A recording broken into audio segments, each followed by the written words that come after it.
가대 찬양 감사합니다. 오늘 나누실 하나님 말씀은 계속해서 우리 갈라디아서 2장에 있는 말씀을 함께 나누도록 하겠습니다. 갈라디아서 2장 오늘은 11절서부터 16절까지 말씀 보겠습니다. 우리 한 절씩 함께 교독하시도록 하겠습니다. 게바가 안디옥에 이르렀을 때에 책망받을 일이 있기로 내가 그를 대면하여 책망하였노라.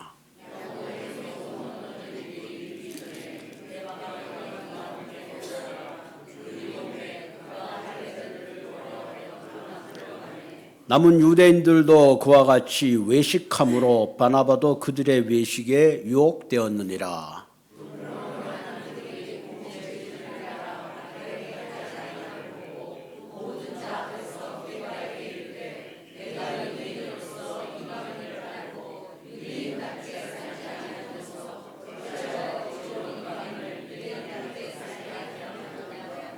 우리는 본래 유대인이요 이방제인이 아니로되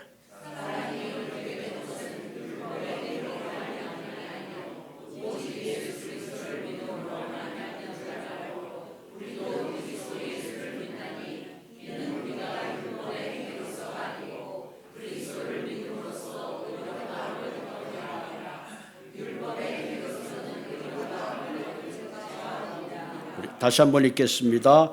사람이 의롭게 되는 것은 율법의 행위로 말미암은 것이 아니요 오직 예수 그리스도를 믿음으로 말미암은 줄 알므로 우리도 그리스도 예수를 믿나니 이는 우리가 율법의 행위로서가 아니고 그리스도를 믿음으로써 의롭다함을 얻으려 함이라. 율법의 행위로서는 의롭다함을 얻을 육체가 없느니라. 아멘. 너무 귀한 말씀이죠. 우리가 신앙생활 하다 보면 의롭다 그런 말을 쓰고 있는데 우리 행위로 의로운 것이 아니고 예수 그리스도를 믿을 때에 주님께서 우리를 의롭게 여겨 주십니다.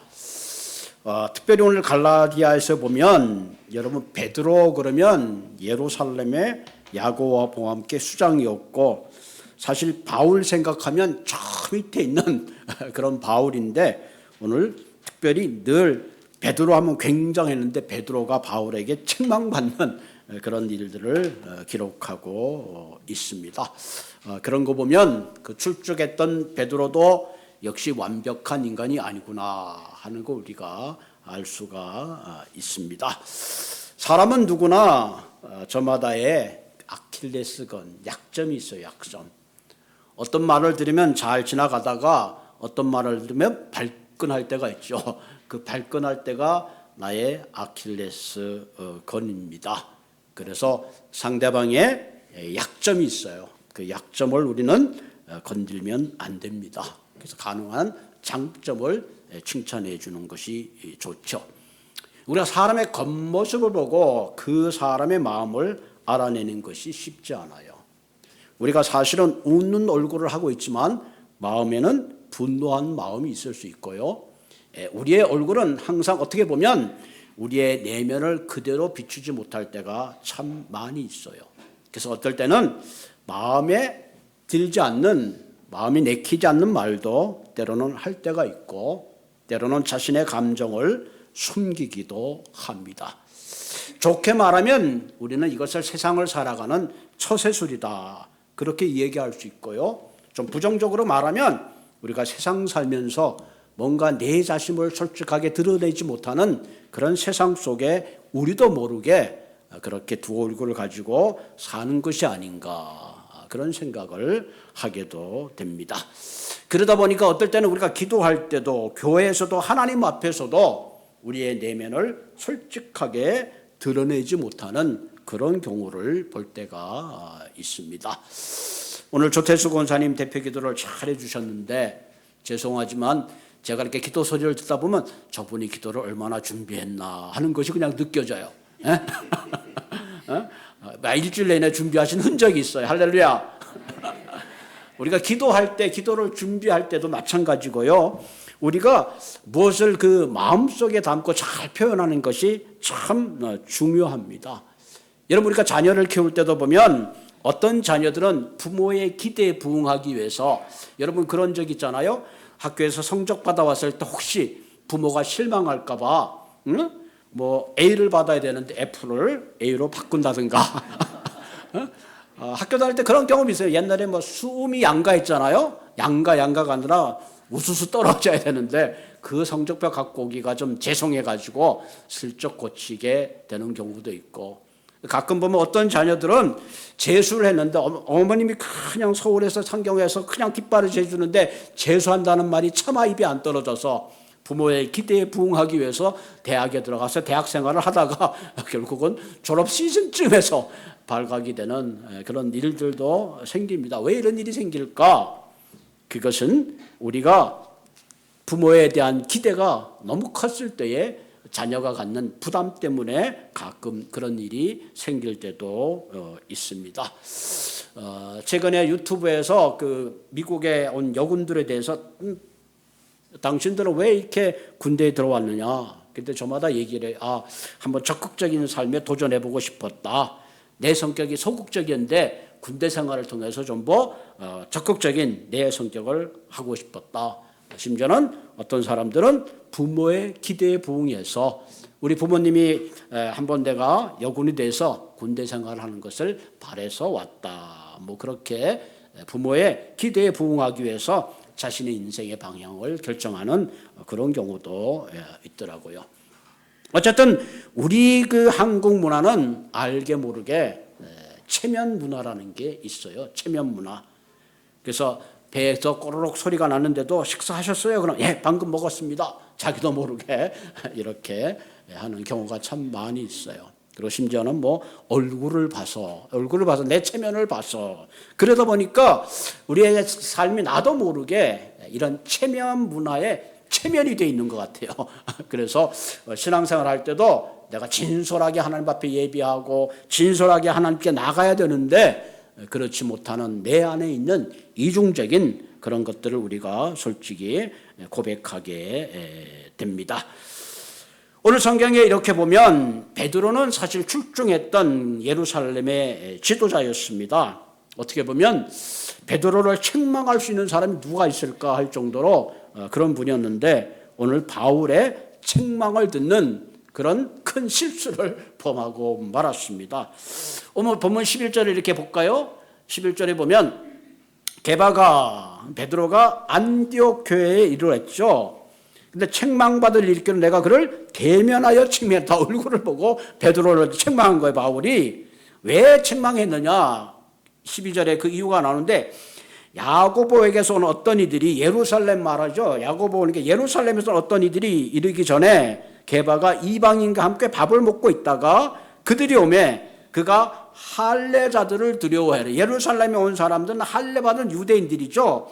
그 사람들이 두려워하여 떠나 물러가매 남은 유대인들도 그와 같이 외식함으로 바나바도 그들의 외식에 유혹되었다. 자, 베드로가 안디옥 교회를 방문해서 할례 받지 못한 소비 이방인들과 함께 식사를 하다가 예루살렘에서 온 그 지도자들, 그 할례 받은 지도자들이 오다가 함께 밥을 먹다가 그만 그 자리에서 슬그머니 떠났습니다. 이게 베드로가 슬그머니 떠나니까 같이 밥 먹고 있던 유대인들도 슬그머니 떠나고 심지어는 바나바도 베드로를 따라서 슬그머니 밥을 먹다가 그 자리를 떠났습니다. 여러분, 그 당시 초대 교회는 매주 성찬식이 있었어요. 그리고 성찬식이 끝나면 자신들이 가지고 온 음식들을 함께 나누어 먹었습니다. 그것을 아가페 만찬이라, 우리 교회도 예배 끝나면 이렇게 식사를 하잖아요. 그때 당시는 그 식사의 의미를 넘어서 정말로 복음 안에서 그때는 예수의 살갑비를 떼는 그런 특별한 그런 식사의 교제입니다. 그런데 그 특별한 식사의 교제에 소위 말하면 존경 만든 베드로가 유대인들이 오자 자리를 황급히 떠나니까 뭐 그 같이 식사하던 사람들도 주르륵 같이 떠난 거예요. 그럼 왜 이와 같은 일이 있었느냐? 유대인들은 이방인들하고 식사하는 것을 금했습니다. 왜냐하면 이방인들의 식사는 그 식사 가운데 어떤 식사는 이방인들에 드린 제물이 있거든요. 그래서 같이 이방인들과 먹다가 이방 신에게 드린 제물을 먹게 되면 우상 숭배로 간주됐습니다. 그래서 이들은 이방인들과 식사하는 것을 굉장히 금했습니다. 심지어 랍비 문화에 의하면 아주 그들과 친분도 갖지 못할 정도로 그렇게 금했습니다. 이런 이유로 베드로는 자신이 이방인들과 함께 식사하는 그런 부분들에 대해서 오해받기가 싫었던 것입니다. 그래서 베드로는 어떤 의미에서 자기의 체면 때문에 슬그머니 그 자리를 떠났을 수도 있습니다. 그러나 그 아가페 만찬에 있는 사람들 입장에서 생각하면 너무나 어처구니 없는 일이죠. 특별히 바울의 눈에는 이 베드로가 하는 행동이 영 마음에 들지 않았습니다. 적어도 예루살렘의 수장이고 복음 가운데 이들이 회심해가지고 그리스도의 아름다운 공동체 안에 들어왔는데 그들과 함께 식사를 하다가 슬그머니 자리를 떠나는 그 베드로가 너무너무 못마땅했습니다. 베드로 혼자 행동은 그래도 이해하는데 문제는 베드로 한 행동이 혼자의 행동이 아니라 그 베드로의 행동 때문에 많은 유대인들 심지어 바나바까지 그 외식에 유혹된 모습을 보니까 한마디로 바울은 피가 거꾸로 솟고 마른 거죠. 왜? 그리스도 안에서 한 공동체가 됐는데 그래서 율법을 초월해서 정말로 그리스도 안에 그 피로 값주기 위한 복음 가운데 그리스도 공동체를 이루는데 베드로가 그 아름다운 공동체에 오히려 유대인들의 그 할례 의식 때문에 그들이 두려워서 자리를 떠났으니 이거는 말도 안 되는 일이 발생하고 말았습니다. 그래서 14절에 보면 난리를 치죠, 바울이. 그러므로 나는 그들이 복음의 진리를 따라 바르게 행하지 않은 것을 보고 모든 자 앞에서 개박이 이르되 내가 유대인으로서 이방인을 따르고 유대인답게 살지 않으면서 어찌하여 억지로 이방인을 유대인답게 살게 하려 하느냐. 율법이 아닌 복음 가운데 지금 그리스도인으로 회복되고 복음 가운데 한 형제가 됐는데 왜 그들에게도 할례를 줘서 율법을 지키게 해가지고 오히려 그들이 율법이 아닌 복음 가운데 크리스찬이 된 그 사람들에게 왜 너는 나쁜 영향을 주느냐, 그런 얘기입니다. 성경에는 나와 있지 않지만 똑바로 처신하라, 아마 이렇게 주문했던 것 같습니다. 오늘 여기 본문에 보면 외식이라는 단어가 있는데요. 이 외식이라는 단어는 우리가 말하는 데 히포크라시라 그러잖아요. 진실되지 않은 마음의 상태입니다. 다시 말하면 연극 배우들이 연극을 할 때에 자기의 역할에 따라 가면을 쓰고 막 연기를 하다가 그 연극이 끝나면 본래의 모습으로 돌아오는 거죠. 그래서 그걸 외식이라고 합니다. 다시 말하면 속과 겉이 다른 이중적인 사람을 향하여 외식하는 그런 사람들이라 그렇게 말합니다. 성경에 보면 예수님이 가장 싫어했던 사람이 외식하는 사람입니다. 여러분 외식이 바깥에서 음식 먹는 외식이 아닌 줄 아시죠? 외식하는 사람. 그 예수님이 길을 가시다가 가끔 바리새인들이 두 손을 들고 막 하늘을 향하여 기도합니다. 예수님이 제일 싫어했어요. 왜? 그 사람은 내가 이런 사람이 하고 많은 그 시장 사람들 앞에서 두 손을 들고 하늘을 향하여 기도합니다. 내가 이렇게 경건한 사람이야. 예수님은 그런 사람들을 향하여 책망하셨죠. 차라리 기도하려면 내 골방에 들어가서 기도해라. 그러면 은밀히 보시는 하나님이 들으신다. 할렐루야. 심지어는 왼손이 한 것을 오른손이 모르게 하라. 불가능한 얘기죠, 사실은. 왼손이 하는 일을 어떻게 오른손이 모르겠어요. 그만큼 은밀하라는 거죠. 외식하지 말라는 거죠. 하나님 앞에 솔직하라는 거죠. 그래서 성경에 보면 바리새인을 향하여 너희들은 회칠한 무덤 같다. 이스라엘 백성들은 그 무덤에 이렇게 회를 칠합니다. 허옇게 칠해가지고 겉으로 왔을 때 뭐 깨끗하게 꽃도 갖다 놓고 그렇죠. 여러분 이 코네오 마운틴에도 가보면 막 멋있게 동판으로 해가지고 이름도 쓰고 뭐 멋있게 꽃도 갖다 놓고 근사하게 해놨어요. 그러나 뚜껑 하나 열면 그 안에는 냄새나는 썩은 그런 송장의 냄새가 나는 그런 모습이죠.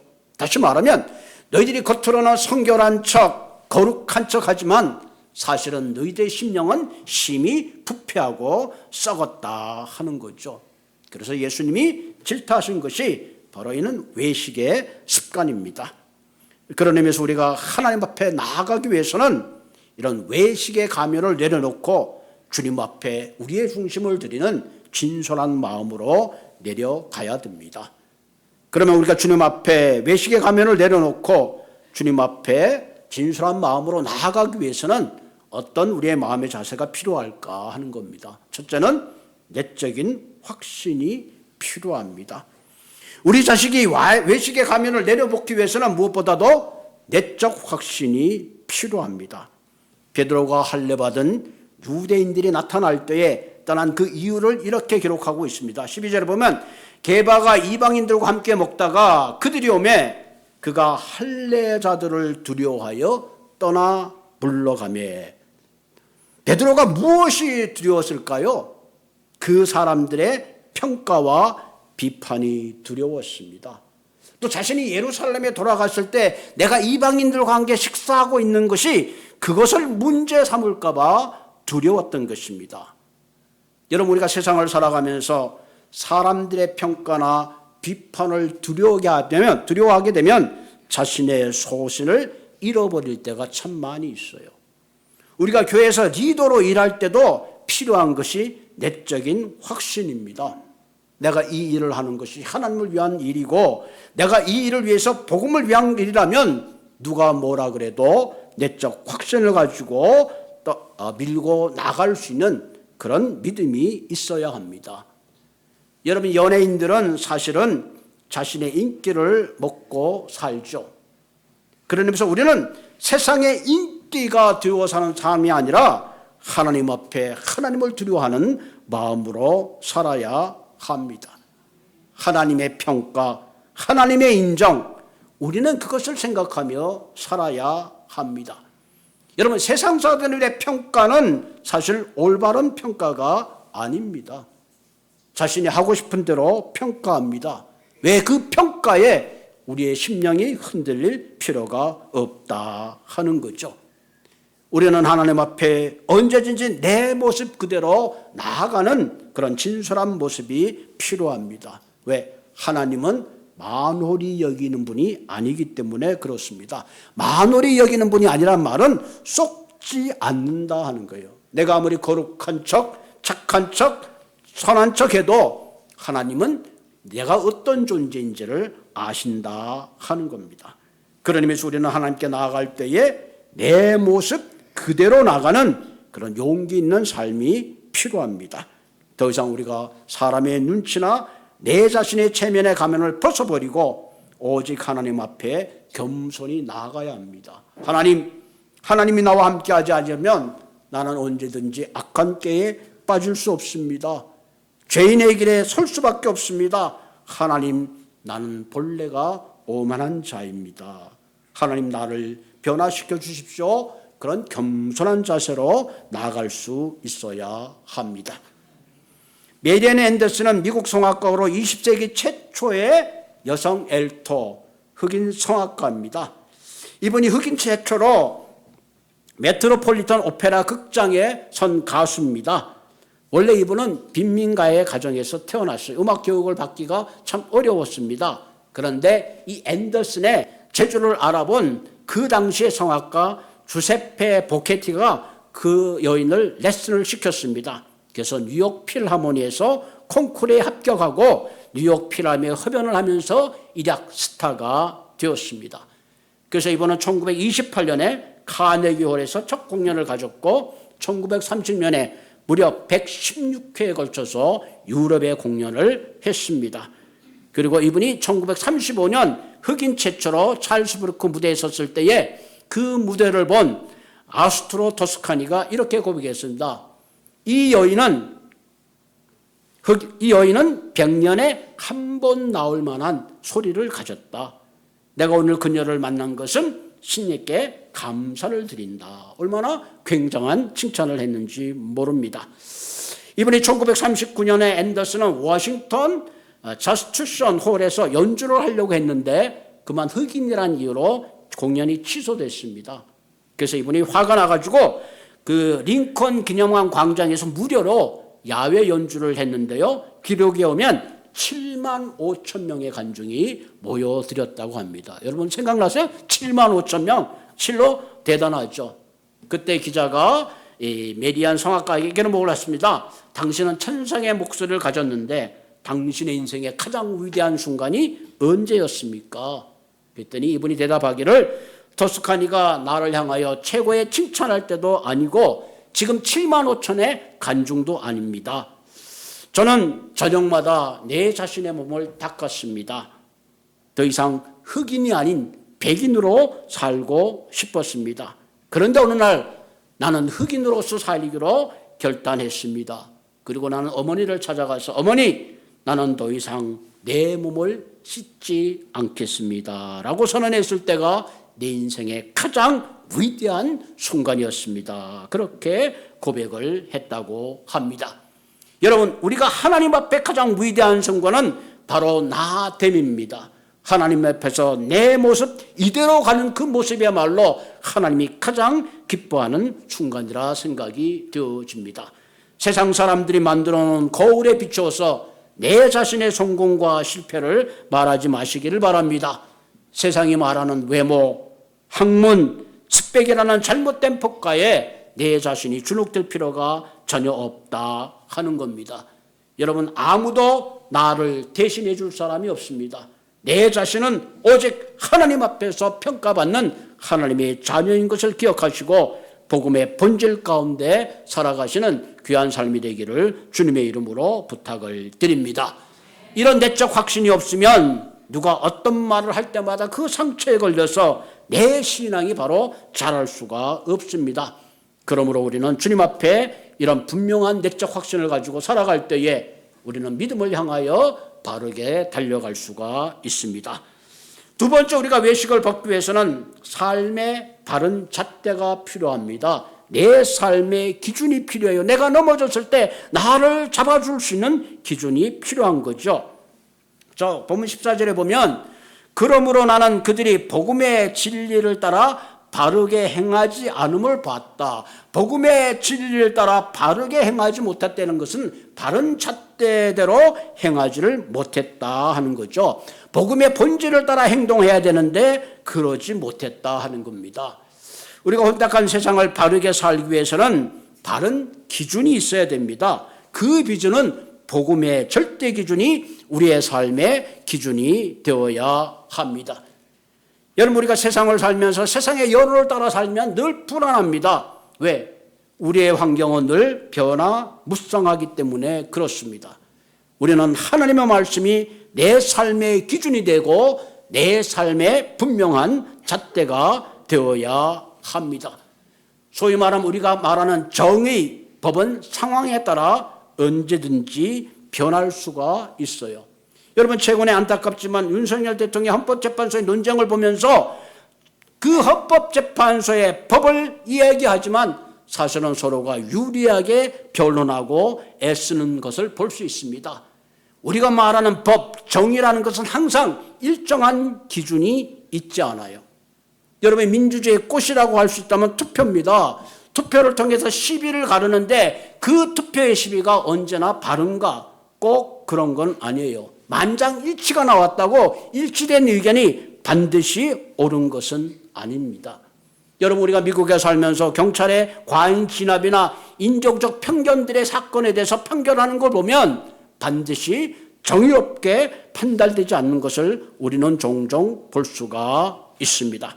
그렇기 때문에 우리의 기준은 그런 헌법이나 세상의 어떤 투표가 아니라 하나님의 말씀이 우리의 삶의 기준이 되고 표준이 되어야 합니다. 여호수아 1.8절에 보면 이 율법책을 내 입에서 떠나지 말게 하며 주야로 그것을 묵상하여 그 안에 기록된 대로 다 지켜 행하라. 그리하면 내 길이 평탄하게 될 것이요 내가 형통하리라. 아멘. 내가 형통하리라. 어떻게 하면 하나님의 말씀을 묵상하고 하나님의 말씀이 내 인생의 기준이 되고 잣대가 되게 살아라 하는 겁니다. 우리가 복음의 진리를 따라서 바르게 행할 때에 우리는 외식의 가면을 벗고 어떤 환경에도 흔들리지 않고 하나님이 원하시는 형통의 길, 바른 길을 살아가게 되는 겁니다. 여러분, 우리가 만든 기준이라는 것은 늘 변화하게 되어 있어요. 여러분, 보통 때 사람을 죽이면 살인죄로 감옥에 갑니다. 전쟁 때 사람을 죽이면 오히려 훈장을 주는 것이 우리가 만들어 놓은 정의와 법입니다. 그렇기 때문에 세상의 문화와 법이라는 것은 늘 유동성이 있어요. 그렇기 때문에 우리가 가야 되는 길은 하나님의 법, 하나님의 말씀, 하나님의 뜻이 여러분들의 삶의 기준이 되고 여러분의 삶의 방향이 되기를 부탁을 드립니다.